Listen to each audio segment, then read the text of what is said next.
protege says that Rahul is not a pappu. And as if on cue, and possibly to indulge his mentor, Rahul Gandhi gave us an impromptu demonstration of his well-informed erudition, his well-honed erudition, addressing a bunch of impressionable and unsuspecting minds at a college in Texas, United States. Rahul reminded us that India was a union of states, much like the United States of America, and therefore, no one allegedly overbearing entity like, for instance, the RSS and the BJP under Modi could impose a singular dogma upon us all. Then, turning metaphysical, the leader of opposition held forth on the term Devta and what it means to him. The audience politely clapped, which gave Rahul Gandhi the confidence to expand on economics, especially global macroeconomics, a subject that he often regards as a strong suit. Quote, the West, unquote, Rahul proclaimed, has an employment problem. India has an employment problem, but many countries in the world don't have an employment problem. China certainly doesn't have an employment problem. Vietnam doesn't have an employment problem. The act of production creates jobs, Rahul Gandhi says. What we do, what the Americans do, what the West does, is we organize consumption. India has to think about the act of production and organizing production. It's not acceptable, Rahul Gandhi says, that India simply says, okay, production is going to be the preserve of the Chinese. Until we do that, we will face high levels of unemployment, and frankly, it's not sustainable. So you're going to see that if we carry on down this path of forgetting about manufacturing, you're going to see massive social problems coming in India and the United States and Europe. The polarization of our politics is because of this, unquote. This was substantively what Rahul Gandhi said. Listen in, viewers. Not everywhere on the planet has an employment problem. Okay? The West has an employment problem. India has an employment problem. But there are many countries in the world that don't really have an employment problem. China certainly doesn't have an employment problem. Vietnam doesn't have an employment problem. So there are places that are not struggling with unemployment. There's a reason. And if you look today, China is dominating global production. So what has happened? The West, America, Europe, India have given up on the idea of production. And they've handed it to China. This, of course, was an excerpt. I read you the entire quote. Rahul Gandhi's unqualified praise for China, especially its formidable prowess in manufacturing, isn't wrong. But it does betray a startling lack of nuance. We'll get to that. But first, let's go over some data which will reveal that China isn't exactly flush with jobs. That Chinese GDP per capita declined in 2023, the first time in decades, and that India is growing faster on the back of an ambitious Make in India policy which is also beginning to hurt China. For instance, it is under the NDA that the US has replaced China as India's top now. Let's look at some of the hard facts. They're going to come up straight on your screens. Let's look at unemployment in the critical 15 to 24 age group. Viewers, China in 2018, the unemployment stood at 9.7%. India at 25.9%. India is that blue line you can see on the extreme left, starts really up there. 25%, 26% unemployment in that age category of 15-24. China was almost 10%. Big gap, big 15% gap. In 2019, viewers, China is at 10%, India is at 22.9%. So you can see it's coming down, the lines are getting closer. By 2023, China is at 15.7% and India is at 15.8%. At the very end, viewers, the lines have merged. We've come together. We are now together. So, There's the same level of unemployment in India as there is in China, at least in this one category. Let's have a look at the second hard fact. China's share in India's imports. In 2021, it was 16.53%. In 21-22, it was 15.43%. It's all coming down, as you can see. 14.76%, 22-23. And now, April-June, it's 14.73% and it could go lower. Remember, this is only one quarter, April to June. Here's another hard fact. India is growing faster. 2018, India was 6.5%. There you can see the Chinese line, the Chinese worm, so to speak. China is 6.7%. India overtook China. And now it is a shade above China. China is at 5.2%, India is at 7.6%. While these figures reveal that India is clawing back, our country will find it very difficult to recreate the very favorable business environment that China offers to global business. For such an informed mind like Rahul Gandhi's, it is surprising that the Congress scion omitted that China's stupendous growth is on the back of a reform model that can only be rolled out on the point of a gun. Not only has China's economic model scarred it physically, but it has also broken the backs of many of its citizens, especially its poorest, a class of people in India who Rahul Gandhi looks out for with singular focus. And once again, I'm going to give you the hard facts, viewers. Let's look at land acquisition. China's government forcibly acquired land from farmers at below market rates. Villages included. Land acquired for SEZs, often without fair compensation or relocation support. Since 1950s, 70 million people involuntarily relocated for setting up SEZs. In India, viewers, you try to pluck a hair from someone's head and you'll be relocated. Governments in China would lease land to developers and factories for extended periods, up to 70 years, effectively handing control of the land to developers. Another hard fact, punitive labor code, low basic wages and infamous 996, which is a 9 a.m. to 9 p.m. into 6 days work week. Dispatch workers denied the right to rest, lack access to social benefits and face increasing vulnerability to wage theft. Illegal use of student interns who are required to work overtime unrelated to their area of study. Workplace bullying and verbal abuse by line leaders without recourse to labor courts. Discrimination in recruitment, especially based on age and ethnicity. Suppression of labor unions and collective bargaining. This is the condition of workers there. Here's another hard fact. Environmental regulations relaxed or ignored. Environmental standards allowing factories to dump untreated waste and emissions. Ignore pollution controls. Use banned or hazardous materials.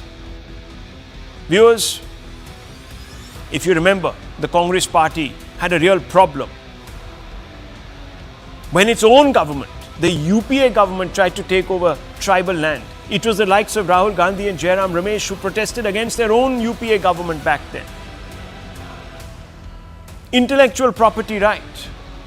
Protection. China fails to enforce IP rights, allowing for rampant counterfeiting and piracy. This is not going to wash in India, viewers. We are obliged to uphold the international law, rules, and the expectations of our trading partners. China ignores international protocols on preventing forced technology transfer from foreign companies. Here's another hard fact. Unfair trade practices. Artificially depresses value of the yuan to provide an edge for its exports against similar goods produced by competitors. Here, viewers, if our currency starts flagging, there is a political outcry. We should be stronger currency, as if the stronger currency, viewers, is going to make us in any way more virile economically as a nation. The Chinese, they provide hidden subsidies and tax breaks to exporters in violation of WTO rules, viewers. We can't be doing that. falsifying product quality and safety certifications to gain access to international markets, misreporting trade data to evade international trade agreements and regulations. India, on the other hand, viewers, is a messy democracy. Many of the your way or the highway reforms undertaken by totalizing Chinese leaders simply wouldn't fly in this country. Just ask Rahul Gandhi. If it is anyone, it is a Congress party and its appetite for economic virtue signaling that has stalled reforms that could have accelerated manufacturing and consumption-led growth in India. Here are more hard facts, and I'm going to just talk about three. In 2020, what did the NDA do? It got Parliament to approve 3 labour codes. These would have helped remove impediments to winding up of companies, allow firing of staff without government permission in firms with up to 300 workers. The Congress reaction, viewers, they opposed the anti-labour legislations, claiming they have, quote, weakened, unquote, trade unions and removed, quote, security net, unquote, for workers. The codes are shelved, viewers, till date, not been implemented. Notified.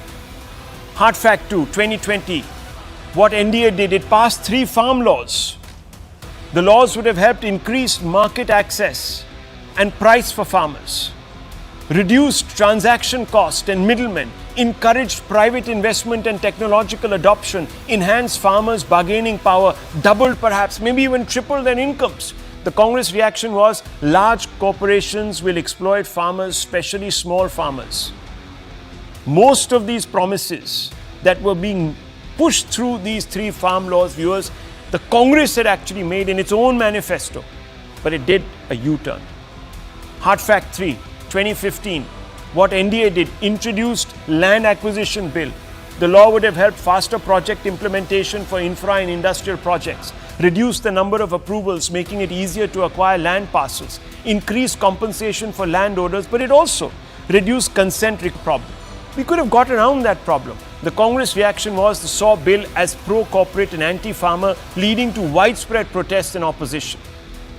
Viewers, Rahul Gandhi will be well advised to practice what he so injudiciously preaches to others, especially his opponents in government. If he really wants India to start, quote, thinking about the act of production, unquote, in his words, perhaps he could take his foot off the brakes that he's applied to Modi's ambitious reforms agenda.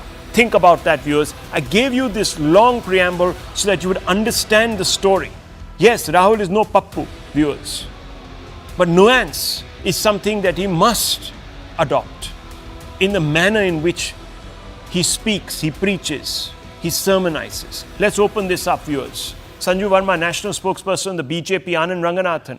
Dr. Ranganathan here with us also. There is also, of course, P.K. Basu, senior economist, who once challenged Rahul Gandhi in Singapore when he was making similar economic homilies. There is also, of course, Tehseen Poonawalla. Viewers, I've set this debate up. Let's get to the experts. Let's not waste too much time. Let me first bring in suspense here.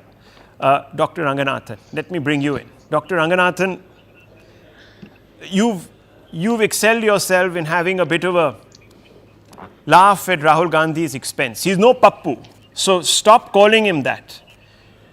Mr. Pitroda is watching you closely. No, Rahul, good evening, Rahul. Your namesake is pure and perfect, particularly unique. Now you can make an acronym out of that. Look, let me give you some economic parameters over the last year, and things will be clearer. Monthly GST collections are the highest ever at 2.1 lakh crores. Vehicle sales, highest ever at 4.2 million units. Exports, highest ever at $780 billion. Income tax returns, highest ever at 68 billion. Foreign exchange reserves, highest ever at $675 billion. Manufacturing PMI, highest ever at 59. Number of jobs created, highest ever at 47 million. Startups, highest ever at 118,000. Central government debt to GDP ratio, 5-year low of 56%. Inflation, 5-year low of 3.5%. Inequality, 5-year low of 0.4. Sensex, highest ever at 83,000. We are doing well. We aren't China, sure, but we aren't Cuba. Perhaps that is what Rahul wants us to be. Cuba, even Venezuela. He wants India to follow communist policies that even China has jumped. Look, I think time is ripe that we have to forget about Rahul's psyche and talk about the Congress psyche. The Congress's idea of Indian foreign policy, because I've talked about economic policy, everyone knows that what happened. The Hindu rate of growth and what Nehru said, profit is a dirty word. Let's talk about the foreign policy because you touched on it very briefly. The Congress's idea of Indian foreign policy, Rahul, is Indian policy dictated by foreigners.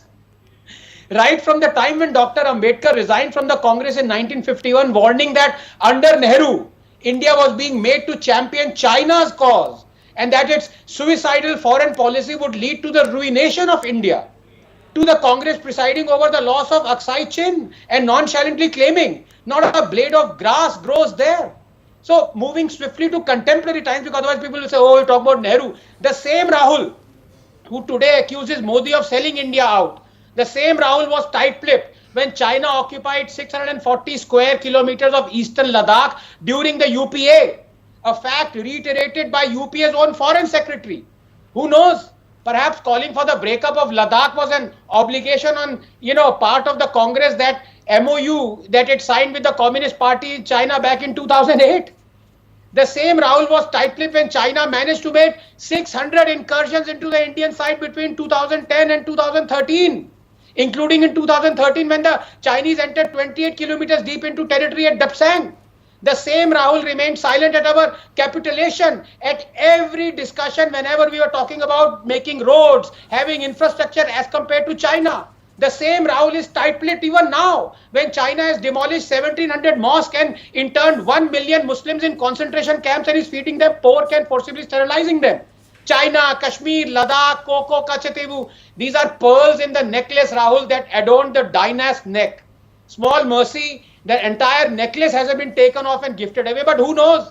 It just might if the Congress returns to power. Well, I want to bring in Sanju Verma at this point.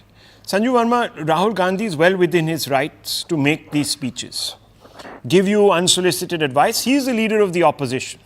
He is no Pappu anymore, and therefore you need to pay a little bit of attention. Specifically, why? Because the Congress party will turn around and say, if things were so great, as Dr. Ranganathan has sort of enunciated upon giving statistics, and I have sort of tried to put in some context by comparing the Chinese and the Indian record, then you would not have got 240 odd seats, you would have got 400 seats. So how does this explain? Yes, maybe Rahul Gandhi is not nuanced, but obviously there is a problem. People didn't connect, and whether they didn't connect with Moditwa or whatever it was, I can't say. The point is there was some problem. Rahul, first and foremost, thank you very much for that rather comprehensive introduction. You set the tone and tenor of the debate. Let me just say this. You say, why did we get 240? Had we really connected with people on the ground, we would have actually managed to secure 400 because that is what we were aiming for. So I'm not going to hide the harsh facts under the carpet. Yes, we are upset. We are anguished. 400 was something that we thought is certainly coming up our way. It did not happen. But let's also not lose sight of the fact that for the first time in 62 years, you had the incumbent becoming the prime minister for the third time in a row. This, when in 2020, you had the incumbent who was dislodged in the United States. You had 4 prime ministers, changing hands in a span of 5 years in the United Kingdom. You had the incumbent who was dislodged in Brazil, in Malaysia, in Indonesia, in Argentina, what have you. Amidst geopolitical chaos, for Prime Minister Narendra Modi to come back romping home for the third time in a row, I think that's a class act. And for all of Rahul Gandhi's big bhashan abroad and at Cambridge, let's not lose sight of the fact, Rahul, unfortunately your namesake, for the third Lok Sabha elections running, the Congress was reduced to less than 100 seats. Yes, they managed to increase their tally from 44 in 2014 to 99 or 98, what have you, in 2024, but that's still not 100 seats. Now let me come to the main point. The main point is this, and I think very, very quickly, a whole lot of data, but I will come to the crux and the nub of the issue. Rahul Gandhi said that, China to वैसी है, China में unemployment नहीं है, China is a production czar, China is a manufacturing giant, blah, blah, blah, blah, blah. These are numbers in just 20 seconds. These are the average numbers of the last 3 years for China and the comparable figure for India. I come with homework, especially on your show, because you do a lot of homework yourself. Average GDP growth of China in the last 3 years between 3.5% to 4%. In the case of India, it is 8.36%. Manufacturing growth, China 2.2%, India between 6.5% to 7%. Gross fixed capital formation growing at the rate of 1.9% in China, growing at the rate of 19.8% in India. Agriculture growth either plus or minus 0.1% in China, in India growing at an average of 4.5%. Mining growth again minus 0.1% in China, growing at the rate of between 15 to 20% in India. Services growth 3% in China, between 8.5 to 8.7% in India. Construction, which is the biggest industry, accounting for 25% of China's GDP, is today degrowing, minus 20%, down 55% from the peak. India's construction industry is growing at an average of 12 to 14% per annum. So I have given you comparable statistics, and these can be verified. These are not numbers that Sanju Verma is doffing off her hat. But the most important thing is this. We did not, even at the height of 2 black swan events, one the COVID pandemic and one the Russia-Ukraine conflict, we did not see any banking giant collapsing in India. And I think that's a huge credit to Narendra Modi. We had 3 big collapses in China. One, Evergrande, the biggest real estate giant, one of the biggest in the world. It applied for liquidation. Second, the biggest cement company in China and one of the biggest in the world, Tianrui Group, filed for bankruptcy. Zhongzi, ZHONG, ZHI. The Zhongzi enterprise, one of the largest shadow banking giants in China, filed for liquidation and bankruptcy. In India, State Bank of India has posted more profit in the last 4 years than it posted in the previous 45 years. So look at the stark difference. And last but not the least, I'm sure you will appreciate this, and Mr. P.K. Basu will take cognizance of this. 10 seconds.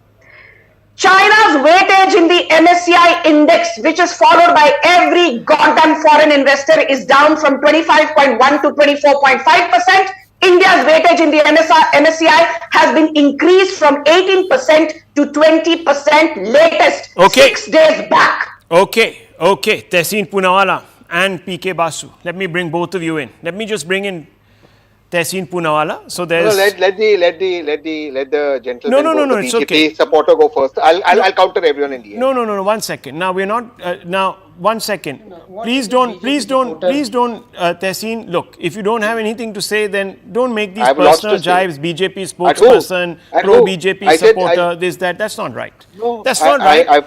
You are as much. You are as much. No, 1 second. I am a Congress spokesperson. No, I don't masquerade as an economist. Let's not reduce this. I don't masquerade as an economist. Let's not reduce this. I don't masquerade as an economist. Neither is PK Basu masquerading as anybody, and that's not right. Please, let's keep this civil. Why is he guilty? I didn't take him. Okay, look, viewers. Let him go first. It's obvious that Tehseen Poonawalla doesn't really have a substantive response to my question. Oh, I do. Okay, so let me ask you then, and please answer it. Don't take pot shots at others. They haven't taken a pot shot at you. So let me ask you, Dr. Ranganathan said he feared what would happen if the Congress came to power. And the Congress hasn't come to power. It didn't win. 3 times you have tried to dislodge Modi by suggesting that he's taking us to damnation and ruin, economic destitution. You didn't win. That's a point that Sanju Verma has made. If he was so hopelessly off, the Congress would be the prime pick of the public. Rahul Gandhi would have been in the Prime Minister's chair, swiveling in it and implementing strategies to perhaps destroy and beat China at its own game. But clearly the public didn't give you that vote. Maybe they saw through your Ponzi economics, which is really about virtue signaling. It's about actually acting against the interests of the farmers, of laborers, of business, of anyone who wants to actually build an economy here. And it's clear, because of your U-turns, you were punished. Okay. What's the Otherwise, question? you would have been in power. So what is this drama all about? Why aren't you in power? No. Why did you do all the U-turns that could have taken us past China? Rahul Gandhi is advocating this great developmental model, production model, but he's hobbled it through his politics. Okay. So from what I understood so far on your debate, is the leader of opposition in the United States of America argues for India to become a manufacturing hub. What I understood from your debate is we are mocking him for saying India should be the manufacturing hub of the world. That China plus one policy, which Vietnam and Mexico are benefiting from. Hey, listen, you know what? Let's just make fun of him. Let's just talk nonsense. Let's say that this guy that does not have an economic policy, but no factual counter. What I heard on your show was, hey, the real estate giant in China collapsed, which it did. But instead of, but the acknowledgement that NBFC, three big NBFCs, ILF, DHFL and HDIL collapsed, Yes Bank collapsed, Maharashtra and Punjab Cooperative Bank collapsed, one after another. No, we will not address the elephant in the room. We will just come up and make up stuff on national TV because this is about bashing Rahul Gandhi rather than having an informed debate. What I heard on your show, and I'm taking this to you, Rahul, is when the Honorable Prime Minister gave you an interview when you were in your earlier channel, the Honorable Prime Minister told you, and I'm quoting him verbatim, told you, Rahul, listen, I don't have data for people who work in the construction industry and those who are not in an industry that is not recognized, etc. We don't have informal economy data. He's told you this verbatim. Today, the same government is blasting out construction data of construction growth without actually knowing what the laborers are and where the laborers are. Even right now, they don't have, and they come up now with statistics of how employment has been solved in India, whereas the truth of the matter is for a single job to get killed in Russia or Israel, lakhs of Indians are going. But let me not divert. Let me come to the larger issues. No other man has been singularly responsible for destroying the informal economy of India and thereby lives of people than this present government and the leadership of You know nothing about the economy. Let him speak. Let him Stop speak. He talking didn't gibberish on interrupt you. national No, TV. please let him You know speak. nothing about economy. Sanju You can Verma, barely let spell him economy. speak. PK You can Basu can barely spell respond. economy. 1 second. Sanju Verma, please. That's Yeah, not the about BJP will national respond. TV. Okay. Masquerades Sanju as a Verma, wall. that's not fair. That's not fair. Look, let him speak. He PK Basu is masquerades as also an there. economist. He We are eating masquerades into as a his time. political analyst. I will have to He end this masquerades as debate a geopolitical in 5-6 expert. minutes. Mr. He PK masquerades Basu, as a who's taken strategic out time to expert. be with Aapka us, japa kuch hai will nahi. lose his Aapka opportunity japa to kuch hai speak. nahi. I think that's very wrong. I think that's very बस wrong. TV पर Sanju आपको Verma, भाषण please. देना है Sanju Verma, और please. Narendra I'll have Modi to को lower your गालियां fader. देनी है. Sanju Verma, That please is don't what push this me. guy does all the I'm time. counting till 3. 1, I 2, haven't yet 3. spoken for a Yes, second. finish. Yeah, and PK You know, Basu needs the to speak. time is almost Otherwise, up. the time will be up and it won't be fair on him. He's also taken out time to be here. Yes, finish your point, Tessie. Yeah, so the point is that from the masterstroke called demonetization to the masterstroke called GST to in this budget, the way the budget was presented, from the Indian middle class to the Indian non-formal economy completely is destroyed. You want to know how this government functions? Just one example, how people are laughing. If you buy a car, Rahul, you buy a car, you're comparing with China, manufacturing. You buy a car today, car is 18% GST, seats are 28% GST. Hey Rahul, try buying a car without seats. Okay. This is this government. Listen, Okay. no, Rahul. 1 second. I think there is one problem here. Tessie, 1 minute. Let me just come in. Let me just come in. 1 second. I have not got to say. Mr. Poonawalla, there's one problem. There's one problem. First of all, your premise is wrong. We are not mocking Rahul Gandhi for making a case for India to become. No, let me finish, please.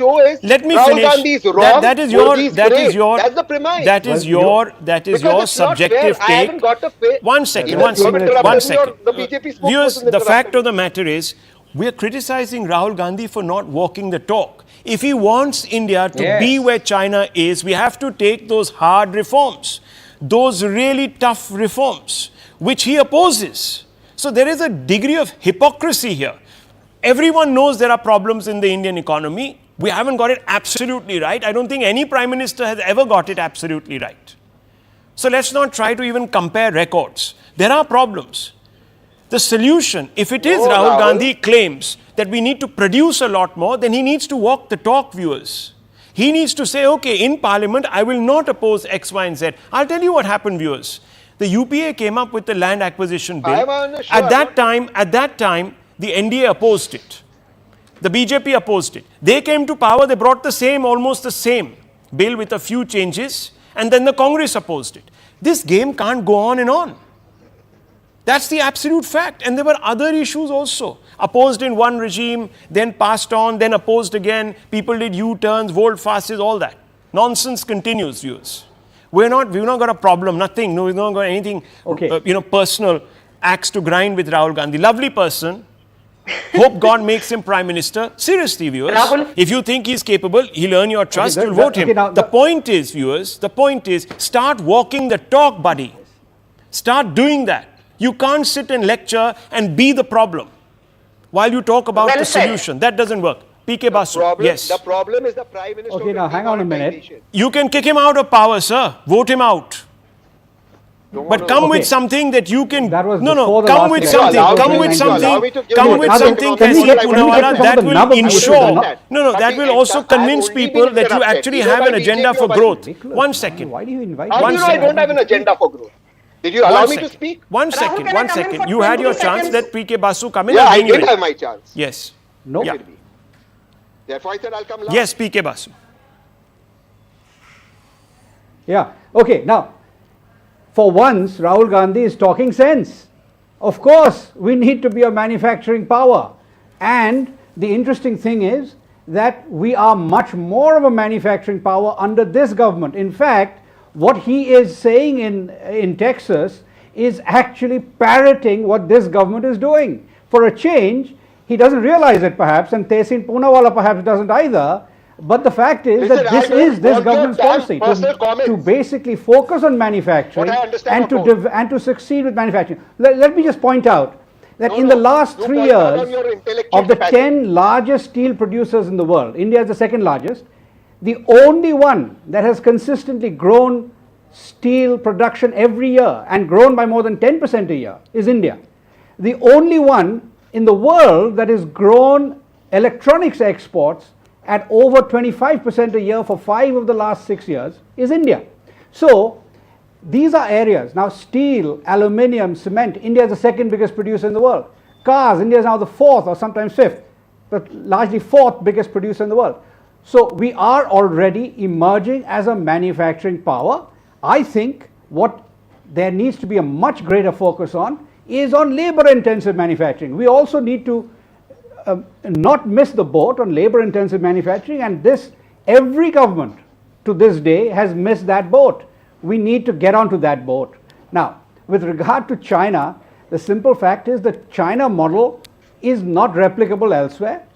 It has resulted in massive overcapacity in every aspect of industry. In every industry, China has had overcapacity for 15 years, and now that overcapacity in China has become globalized because they've grown that capacity so rapidly without considering whether it's profitable or not, that they now have a huge problem, not only of real estate overcapacity, but of industrial overcapacity in steel, in semi.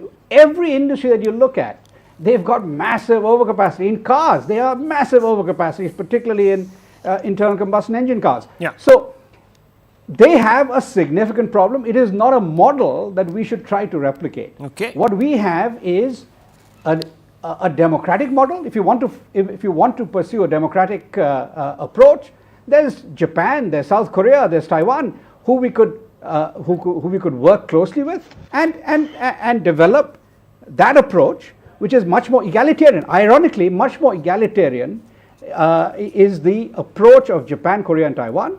Right. And it has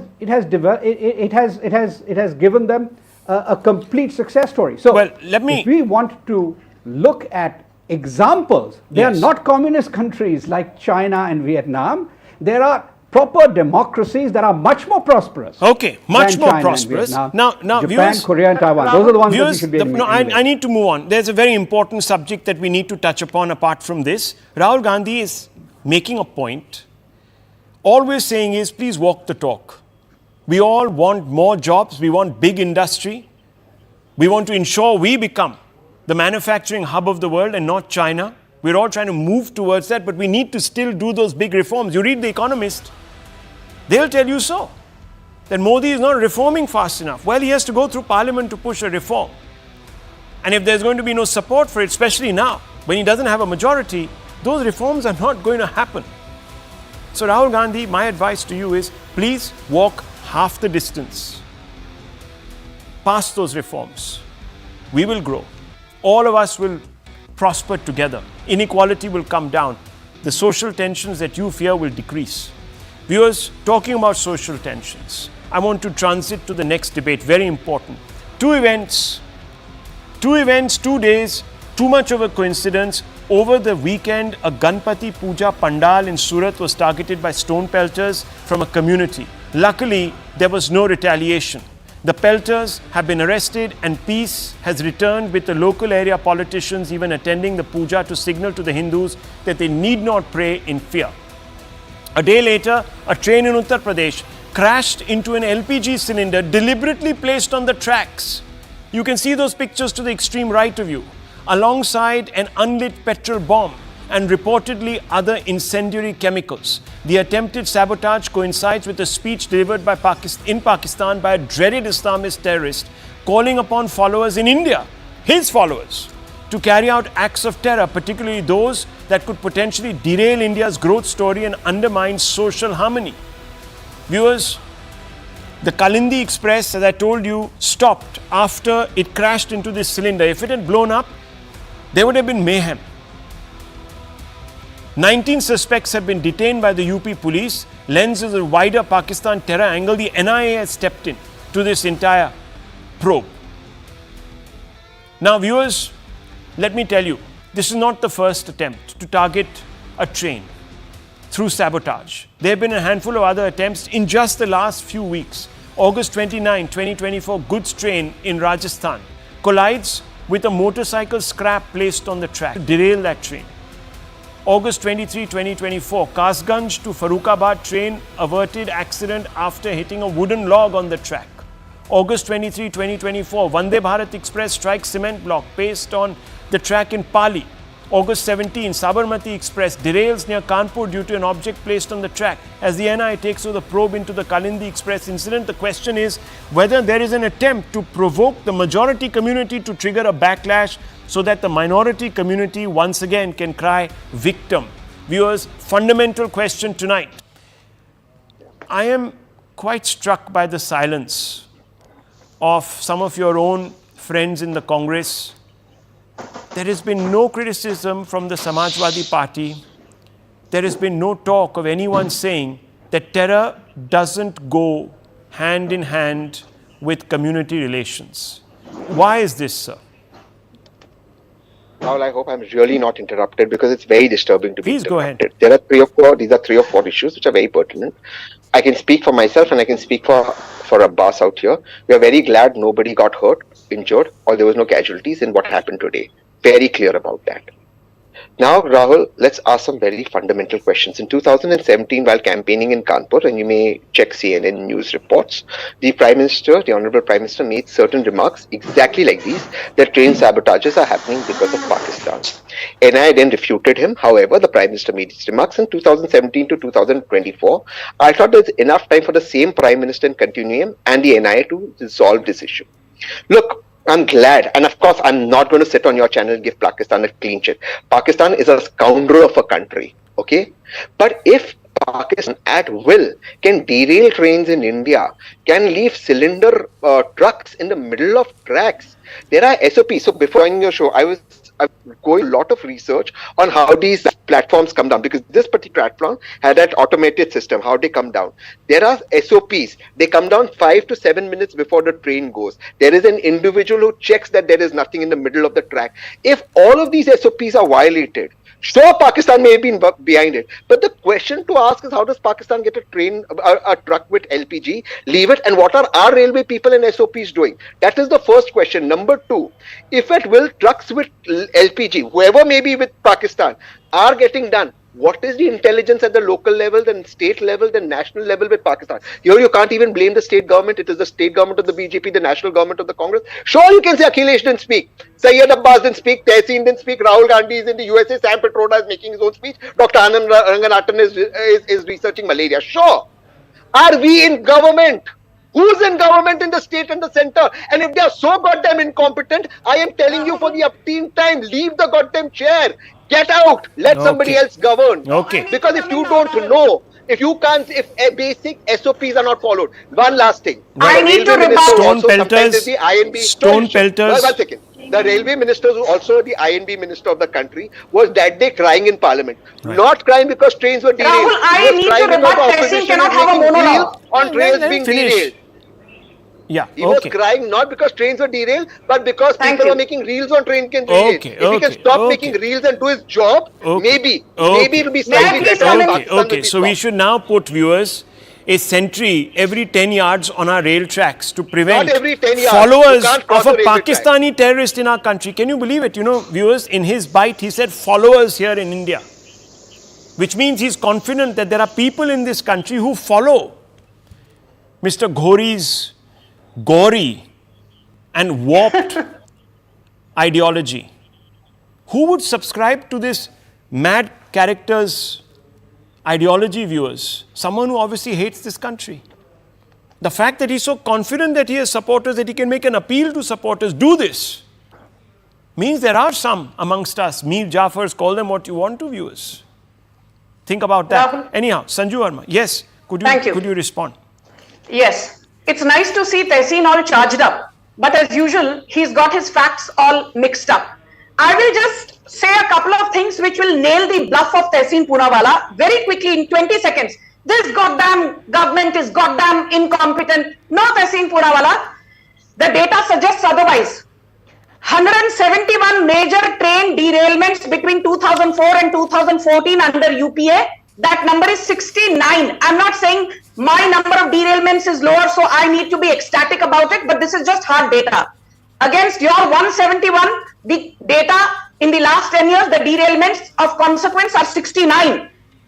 Train derailments per annum, on an average, 86.7 under the UPA. Under the BJP, Modi government, 45.3.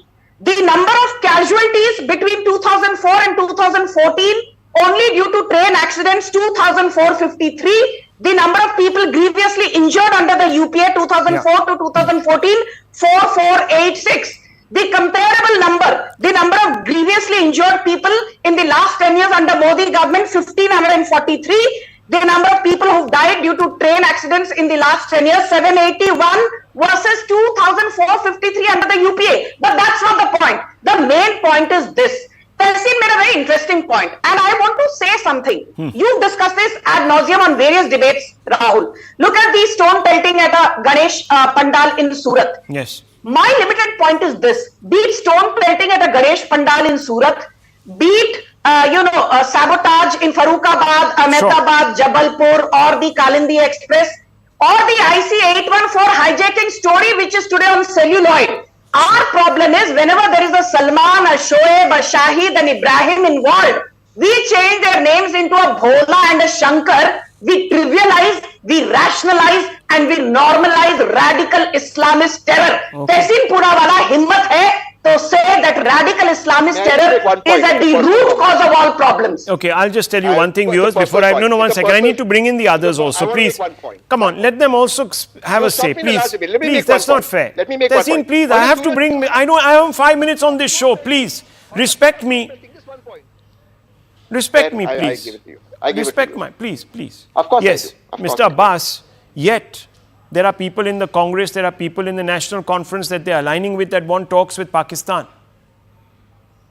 Rahul Sahab, I've always believed with great power there is great responsibility and equal accountability. नहीं, आप इसका जरा जवाब दे दीजिए. Why don't you condemn? Why your party mates, your friends, your sympathizers, whatever it is, from holding talks or wanting to hold talks with Pakistan and go there to eat biryani and restore trade?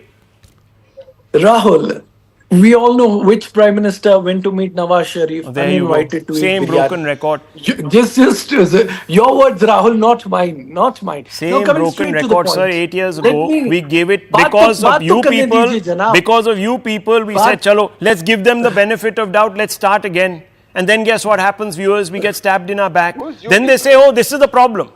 Rahul Sahab, you can't win this. There is another chap who just said that hanging a terrorist didn't change anything on the ground. Why don't you all Rahul bring Sahab. them over to your dinner tables and have a nice meal with them and pat them on their back and give them 3 more guns so they can blow up 3 more people Rahul and Sahab. create more dahshat and dashat in this country? Yes, 1 second, Dr. Ranganathan. We are not going to get a straight answer tonight. Yes.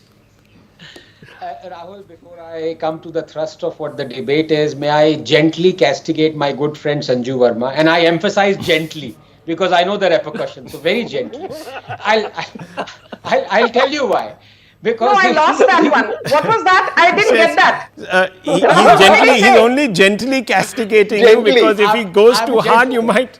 Yeah. Okay, Very okay, fine. Yes, thank you. No, because, she interrupted Tehseen, and my reasoning is the earth is soft. You handed Tehseen a shovel. Tehseen is digging his own grave. Why interrupt him? Now, when he talks about Pakistan, I want to ask him a few questions. Are the people who in their tens of thousands attended the funeral of Yaqub Memon, the terrorist, were they Pakistanis? Tell me, were they Pakistanis? Are the people who putting these gas cylinders on these train tracks, who are stone pelting Garba celebrations, Ganesh Chaturthi celebration, Ram Navami celebrations, are they Pakistanis? No. Is the former chief minister, who said that unfortunately we, as in the government of Jammu and Kashmir when he was the chief minister, didn't have a role to play. Otherwise, he would not have allowed the hanging of terrorist Afzal Guru. Is he Pakistani? So there you have to come to the conclusion that it is not about Pakistan. It is the mindset of Pakistan. So let's not talk about nationalities and passports. It's the mindset. And sadly, Rahul, I have to say this just 30 seconds, that mindset is going to continue. You know why? Because we are a cowardly nation. But what's more, we are secular. And secularism for us is when there is no deity except Allah and no one has the right to be worshipped but Him. Amplified through the loudspeaker 5 times a day is creating enmity. But peacefully chanting Hanuman Chalisa while not denigrating anybody else's religion or God is creating enmity. Secularism is when reciting polytheists are the worst of creatures near a temple is not provocative. But reciting Bhajman Ramcharan Sukhdai one day a year in a mosque is. Secularism is controlling and taxing only temples but not mosques. Secularism is respecting the Supreme Court Sabrimala judgment but overturning a Supreme Court Shahbano judgment. For how long will we pretend that we are not practicing secularism but appeasement? And until we pretend this, I'm afraid we might not have passports that say Pakistani national, but we have mindsets. I'll tell you 1 second. I'll tell you what appeasement looks like, viewers. Appeasement looks like clapping when the Jamaat-e-Islami enters the political fray to say that democracy is growing. And it is to shed tears when Sadhvi Pragya stands for an election and says communalism aa gaya. Viewers, that is appeasement. I leave it at that.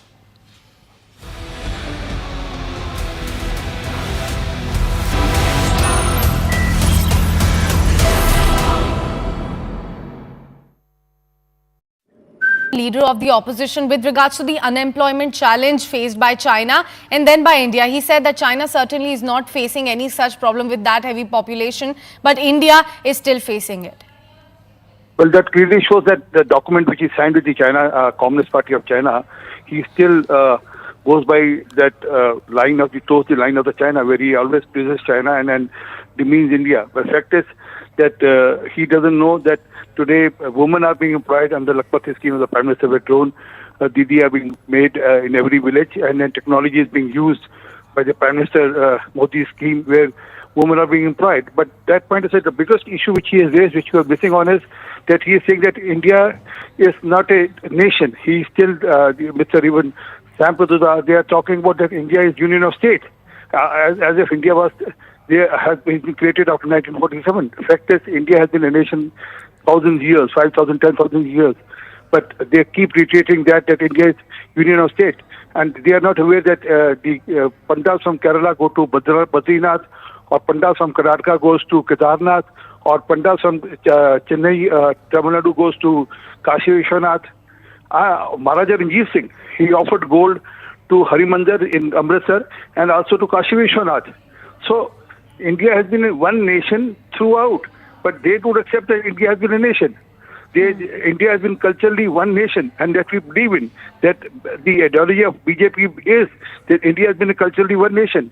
And the language which Mr. Rahul Gandhi speaks or his fellows speak, that India is union of states, the same language is being used by Amritpal Singh. He also said that India is union of states, so we as a state has a separate right to identify and decide our future course of action.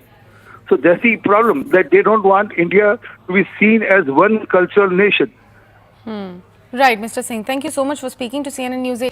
Well, Rahul has stoked a fresh row during his visit to the US, Dallas specifically. In a big attack at the RSS, Rahul Gandhi claimed that the RSS and BJP have hijacked the education system of India on ideological basis, and that most of the vice chancellors indeed have a background of the RSS. He praises China, says that it is dominating the global production and has no unemployment issue in their country. He has also taken a jibe at the Devta comment. He said that Devta in India actually means a person whose internal feelings are exactly the same as his external expression, meaning he is a completely transparent being. It does not mean God.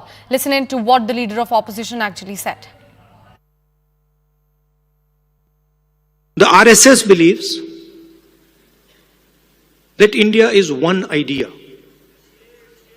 And we believe that India is a multiplicity of ideas. We believe that everybody should be allowed to participate. We believe that everybody should be allowed to dream. Everybody should be given space, regardless of their caste, language, religion, tradition, history. This is the fight. And the fight was crystallized in the election, when millions of people in India clearly understood that the Prime Minister of India is attacking the Constitution of India. Gandhi and the Congress party have made it clear that their only objective is to spread falsehood against India. Their objective is divide and rule, and their loyalties lie with China because of the secret MOU that the Congress party had with the Communist Party of China. The world is aware that how China is facing a youth unemployment crisis and India is emerging as a global manufacturing hub. Rahul does not stop here. He predicts social tensions in India because the Congress party might be planning something big in its strategy of dividing communities in India. He attacks the Indian judicial system and the legal system just because he's out on bail, and he attacks the Hindu Sanatan concept of Devta. This has made it clear that Rahul Gandhi and the entire India alliance, in order for their attempt to grab power, can go to any extent to damage Bharat. They were rejected in 2014, they were rejected in 2019, and they were rejected in 2024, and they will be rejected in 2029. Rahul's speech is against everything that India and Bharat stands for.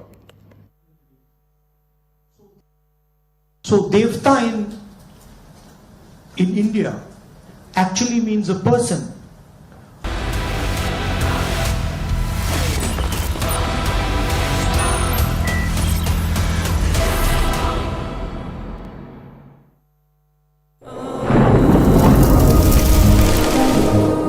Climate change is on our doorstep. It's time for a revolution to take root.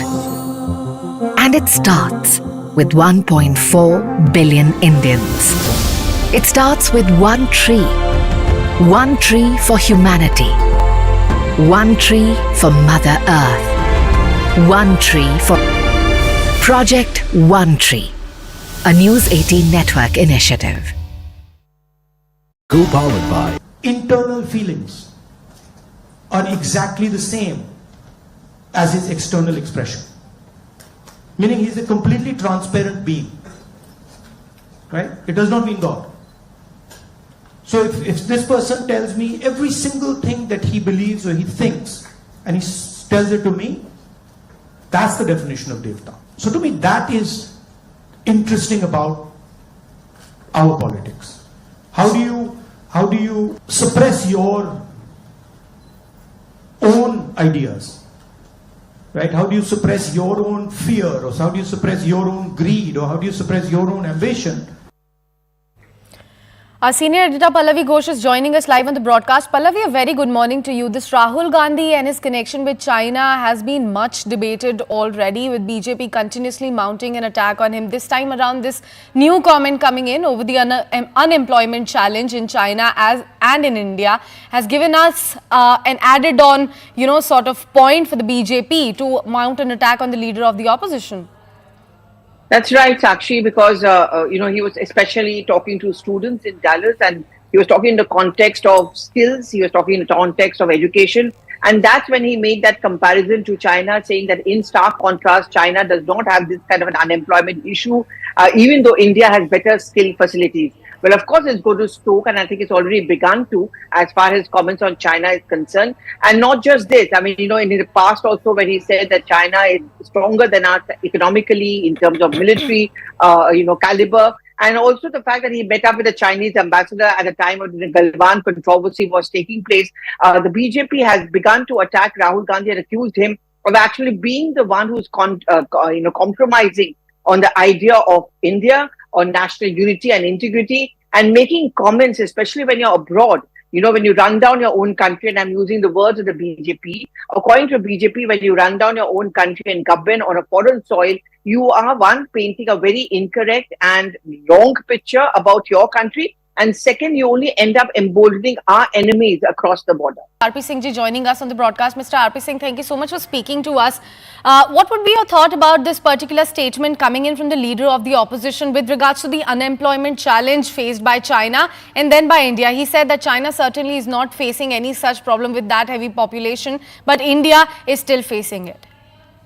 Well, that clearly shows that the document which he signed with the Communist Party of China, he still goes by that line of the China, where he always praises China and demeans India. But the fact is that he doesn't know that today women are being employed under the Lakpati scheme of the Prime Minister, where drone Didi are being made in every village, and then technology is being used by the Prime Minister Modi scheme, where women are being employed. But that point aside, the biggest issue which he has raised, which we are missing on, is that he is saying that India is not a nation. He still, Mr. Even Sam Praduda, they are talking about that India is Union of States, as if India has been created after 1947. The fact is, India has been a nation 1,000 years, 5,000, 10,000 years. But they keep reiterating that India is Union of States. And they are not aware that the Pandals from Kerala go to Badrinath, or Pandals from Karnataka goes to Kedarnath, or Pandals from Chennai, Tamil Nadu goes to Kashi Vishwanath. Maharaja Ranjit Singh, he offered gold to Harimandir in Amritsar and also to Kashi Vishwanath. So India has been one nation throughout, but they don't accept that India has been a nation. India has been culturally one nation, and that we believe in. That the ideology of BJP is that India has been a culturally one nation. And the language which Mr. Rahul Gandhi speaks, or his fellows speak, that India is Union of States, the same language is being used by Amritpal Singh. He also said that India is Union of States, so we as a state has a separate right to identify and decide our future course of action. So that's the problem, that they don't want India to be seen as one cultural nation. Right, Mr. Singh. Thank you so much for speaking to CNN News 8. Well, Rahul has stoked a fresh row during his visit to the US, Dallas specifically. In a big attack at the RSS, Rahul Gandhi claimed that the RSS and BJP have hijacked the education system of